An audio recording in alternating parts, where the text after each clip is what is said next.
앞으로 음주운전 단속 기능을 강화한다고 정부가 발표를 했는데 이제 앞으로는 소주 한두 잔만 마셔도 이제 음주운전에 해당이 된다. 이런 내용입니다. 이렇게 강화하게 된 배경이 있을까요? 그렇습니다. 이번에 그 이낙연 국무총리가 그 국무위원을 소집을 하면서 국민의 안전이 무엇보다 중요하다라고 하면서 세 가지 과제를 했는 것 중에 바로 이와 같은 그 음주운전과 관련되는 처벌을 강화하는 것을 대책으로 내놨습니다. 아시다시피 우리 연말 연시에 맥주 500cc 한 컵 정도는 괜찮아라고 했는 것이 그 맥주 한 컵이 결국 0.05 혈중 알코올 농도를 하는 기준이 됐었었는데 그 정도로 한다 하더라도 실질적으로 운전을 하고 했을 경우에는 사고 날 가능성이 매우 높아진다는 것이 임상적인 어떤 대체적인 견해입니다.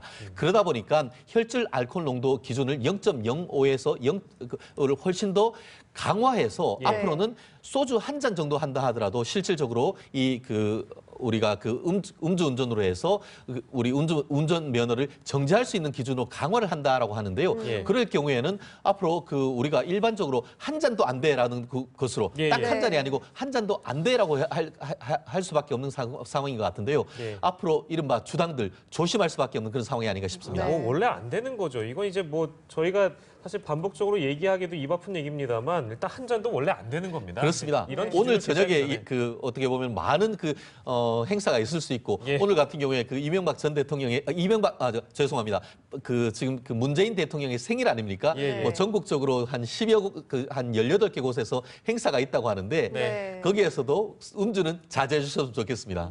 자, 그리고요. 근데 이렇게 기준이 제시가 되고 이번 정책이 만약에 적용된다고 하면 개인적으로 보시기에는 이런 어떤 음주운전자들이 줄어들 수 있을 거라고 보세요?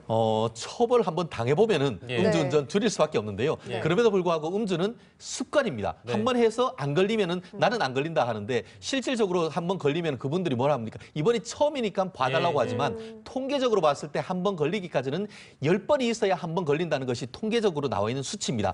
결국 그렇기 때문에 한 번 걸릴 것이 아니고 정말 오늘부터 결국 한 잔이라도 하지 않는 그런 문화, 음주운전을 한 잔 했다고 하면은 대리운전 기사 부르는 문화 반드시 필요한 것이 아닌가 싶습니다. 네, 알겠습니다.